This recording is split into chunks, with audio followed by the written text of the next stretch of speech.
Hello everyone and welcome to Sinful Gaming. I hope you're all doing well, I hope you're all staying safe, and most of all, I hope you're all fighting that war against the Grey.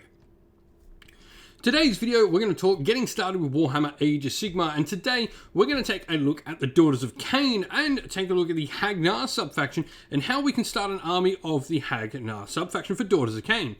In this video, we'll go through, talk about exactly what Hagna gives us, in addition to all the basic sort of Daughters of Khaine rules. We'll then take a look at some units we can use to start off our force with, before further exploring other units to expand upon those initial purchases with, and finally finish off with a little sample 1000 point army list for you to use as some inspiration to create your own Hagna army at the end of the video. So, with all that said, Daughters of Khaine, Hagna, what do we get? Well, obviously, it's a Daughters of Khaine subfaction. We lose none of the core Daughters of Khaine rules for this. In fact, the subfaction ability of this actually makes one of the faction's abilities better. We add one to the number of the current battle round when determining the abilities gained by friendly units that are Hagna units from the Blood Rights battle trait table. This is the table that gives us cumulative rolls that give us bonuses throughout the game. This starts as +1 to run, +1 to charge, +1 to hit, +1 to wound, and finally a 5-up ward instead of a 6-up ward. Which is pretty cool. So this means we start off the game with +1 to run and charge on all of our units. Really cool, because a lot of the units in the army do have access to run and charge, so that's a lot of extra movement coming out. It also means we're going to get +1 to hit naturally, so we're saving command points there at turn 2, and then we're going to get +1 to wound at turn 3, which generally is probably the weakest part of Daughters of Khaine. They do have some 4s to wound across the army in various different places, and also the 5-up ward comes into turn 4 and turn 5, meaning we are that more survivable at the end of the game. Worth noting as well that this ability is cumulative with any other abilities that provide the same effect. So there are other abilities in the army that can boost the battle trait, and you can simply stack them on top of each other to get bonuses on certain units before the game and before the ability would naturally arrive.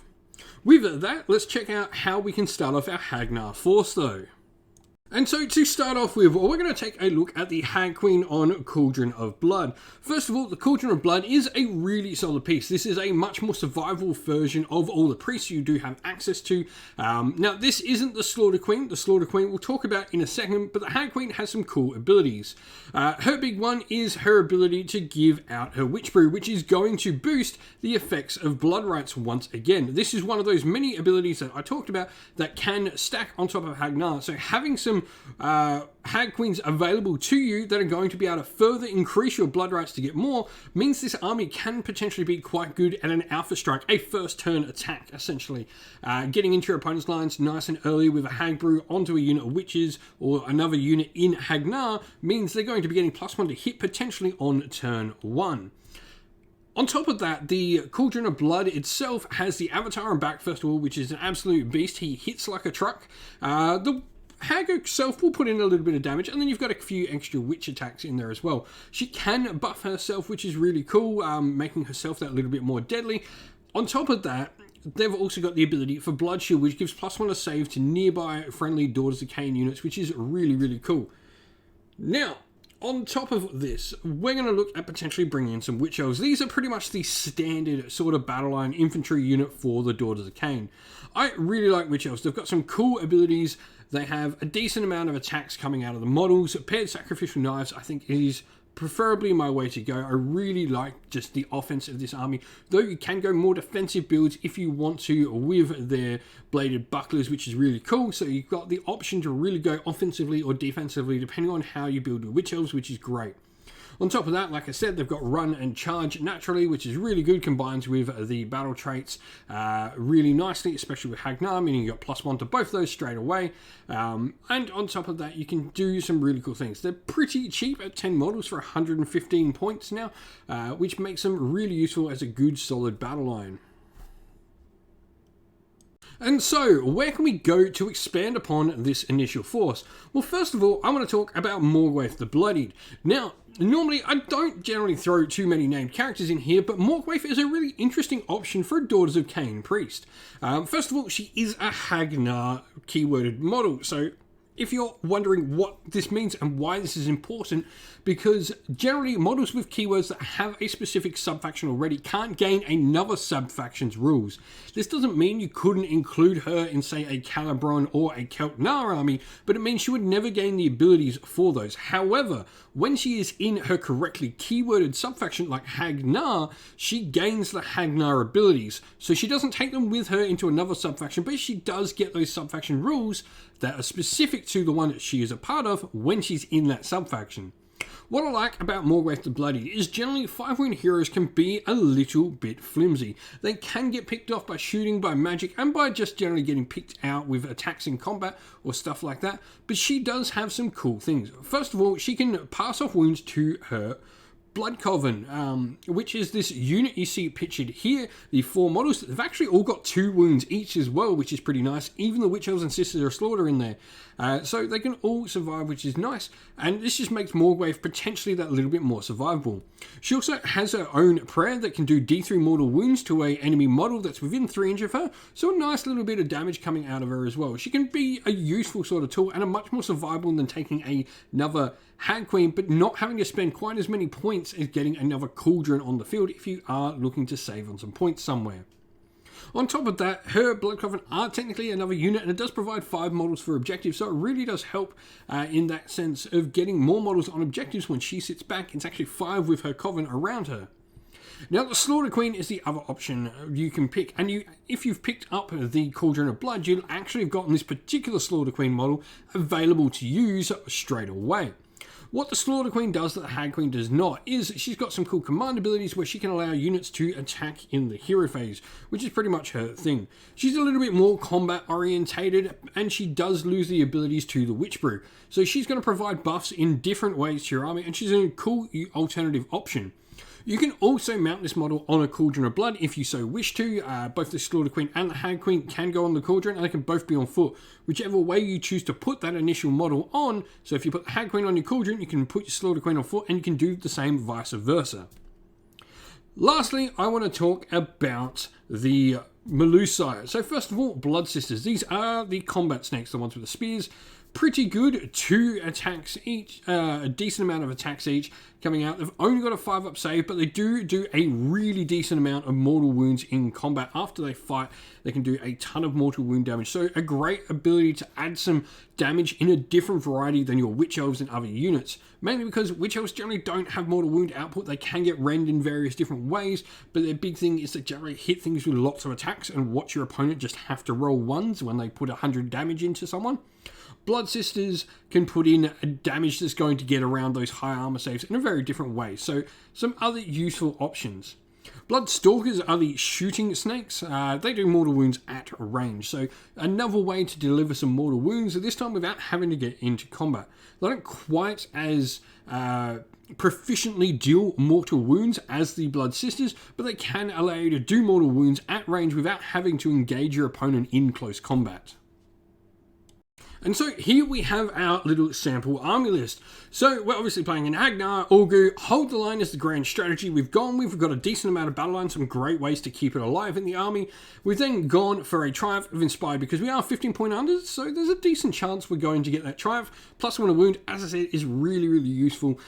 This is a Triumph that's particularly going to be useful in those first couple of turns before you receive that buff.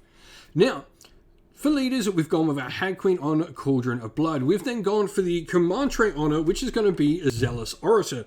This, I think, is probably one of my favorite command traits for the Daughters of Khaine. What this one is going to do is it's going to allow us to put on some extra rally abilities. So what this one does is, Zealous Orator, if the general issues the rally command, you can return a slain model for a 4+ instead of a 6+, which is just huge, really. It's just going to make our larger unit of Witch Elves in the army that much more survivable. We've then gone for an artifact on the Crown of Woe. Enemy units cannot receive their own rallying or inspiring presence commands while they're within 9 inches of the bearer. In addition, if any enemy model slain by wounds caused by the bearer's attacks, increase this range of the ability by 15 inches for the remainder of the battle. So if it kills a model, 15-inch denial of a rally and inspiring presence is a massive. This is a huge artifact you're able to use on the model and on a pretty survivable piece in the Hag Queen on Cauldron of Blood. Lastly, we've gone for Catechism of Murder, which is one of the prayers available to us. Catechism of Murder, every time we roll a 6 to hit, we get 2 hits instead of 1. You can put this on any of your units, even on the Hagg Queen herself. This is particularly nice when it does work with that avatar, but on a large unit of Witch Elves, which have those 25mm bases, this is going to be a really powerful way to sort of boost some of that attacking prowess. We then have Morgwraith the Bloodied, and we've gone Blessing of Khaine on her. Her prayer that she's going to give, Blessing of Khaine, allows us to re-roll our Fanatical Faith rolls. While re-rolling a 6-up ward save isn't at first the most appealing, you'll be surprised how many extra saves you make on that, especially when you get near the end of the game with Hagna. You've got 2 turns potentially, if Morgwraith's still alive, to making some re-rolls on a 5-up ward instead. Lastly, we have our battle line units of 20 Witch Elves and 10 Witch Elves. 2 units needed here. The 20 Witch Elves is really going to be where the big power is. The other unit can be something to hold objectives. While I've got pairs of Sacrificial Knights here, probably on your 10 Witch Elves, go the more defensive option and stick them on an objective in your backfield. We then have 5 Blood Sisters and the Blood Coven in there. Blood Sisters, like I said during the video, they just provide some mortal wounds, a different way of dealing damage. And we've got the Endless spell, or rather the Invocation, Heart of Fury, which decreases damage coming into you. It can negate damage by 1, so against damage 2 weapons, really useful for keeping your stuff alive. Everything is wrapped up inside a battle regiment for a 1-drop army. We've got 1 of our reinforced units out of 2 that we can take. 15 point under, so a decent chance we're going to get that triumph. 62 wounds on the table is really, really nice. And as mentioned, battle regiment, so a 1-drop. Let us know what you're thinking of Daughter Khaine with the brand new book. Love to hear from everyone down in the comments below. And so that is the end of the video. Thank you all for watching. If you enjoyed it, please don't forget to leave a like and subscribe to the channel. And drop a comment down below and let us know what you enjoyed about the video. If you'd like to come chat more with me and other members of our little community here at Sinful Gaming, we've got a link to our Discord server down in the video's description. And if you'd like to help support the channel in another way, you can do so either by joining Patreon or YouTube members or purchasing something from our Ko-fi web store. All of them are linked in the video's description. Thank you all for everyone who chooses to help support the channel. As a special thank you to those people who have supported via Patreon and YouTube members, we'd like to give a special shout out to them all. So a shout out to our patrons Christian Weir, James, Soren, Greenskins Gaming, AJC, Kenny Lowe, Alder and Shop First, Andrew Bowen, Nathan Fee, The Rising Ape, Cure Dynamic, Agu, Anthony B, Anton Nielsen, JJ Austrian, Average Wargamer, Domir, Mark Harvey, James Cater, Dynat226, Derek, and GRP390. A special thank you to our YouTube members, Greenroots Gaming, Kenton Young, Chris Wallace, Ronya, Vinny, Lockloric, The Johnny84, David Ellsworth, Revenar, Wolfric Nick, Broken Chef, Ariana Edwards, Sean Scott, Pink Nico Fire, and Robin Mankiller as well.